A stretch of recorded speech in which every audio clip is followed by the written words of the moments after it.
Hey everybody, Chris Lamm here. I want to jump into a market update for the month of May. There's a lot of interesting information out there right now. People are asking questions every day. What's going on in the housing market? What's going to happen in the next few months? You know, it seems like every day there's headlines out there that the housing market is changing, turning.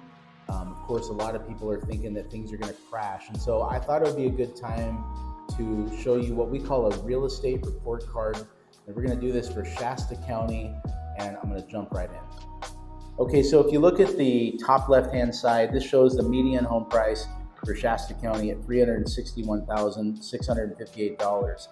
And the big question a lot of people have right now is, am I going to see my home value go down if I buy a house today? Well, if we look at this chart here, it shows you the 63-year, the 10-year, and the 5-year appreciation in California, which gives you sort of a long-term view of how home values have gone up over a 5, 10, and 60-year time frame.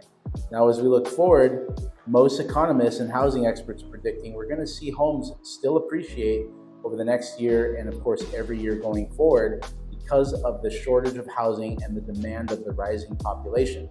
I'm going to show you more about that here in a moment, but here in Shasta County, this is predicting that your house would be worth 35% more at year 5, which would be about $127,000 in equity you would build if you bought a house today. What I also want to show you, if we scroll down here, is the problem that we're running into with inventory. If you look at this right-hand side here, in Shasta County, it's expected we're going to see just over 2,000 more households come to the market that are going to need a rental or are going to need to purchase a home.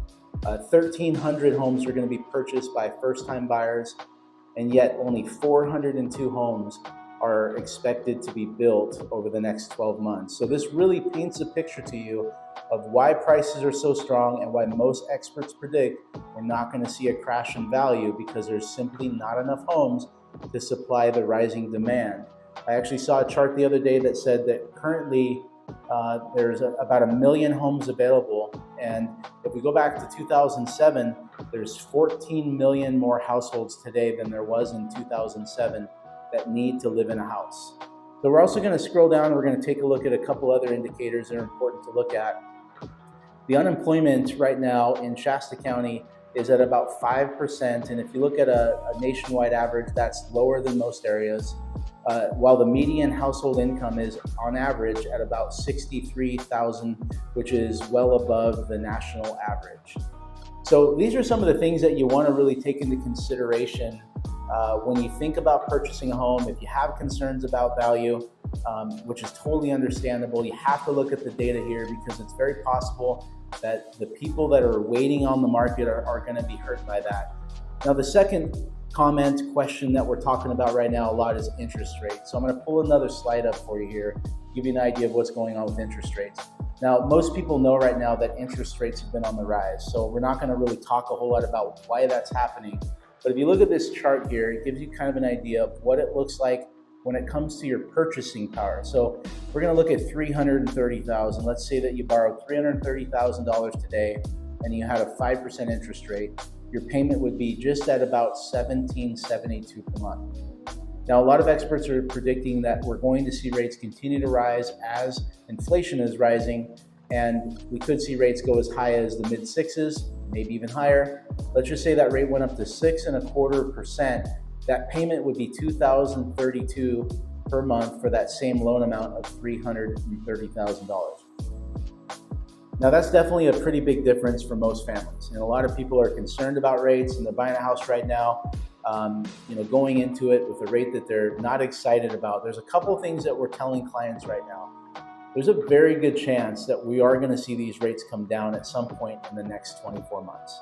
I watched an economist the other day, and then I went to another one, and I went to 4 or 5 of the guys that I follow on YouTube who have written books on this stuff. They're all saying the same thing. Once inflation calms down, there's a very good chance we're going to see a stagnant economy, at which point the Fed will reverse their policies, and we will most likely see the mortgage rates that we have today go down significantly lower, especially heading into an election year. And so for a lot of people that are buying homes right now, there's a lot of lenders out there that are telling them, pay points to buy your rate down, pay upfront mortgage insurance. And while these may be good tools to look at, If you pay points for a mortgage right now, you're probably not going to see that savings for 5 or 6 years down the road. And if you refinance your house in a year or two, you're going to lose money. And so these are some of the things that we're talking to people about. I know it's a confusing time. Believe me, we sit down with people every day that are concerned. Rents are high, home prices are high, and now rates are high too, and I feel for most people. If you have any questions about this or anything else, I'm always available. Please reach out to us here at the office. I hope you have a great month, and we'll talk to you soon.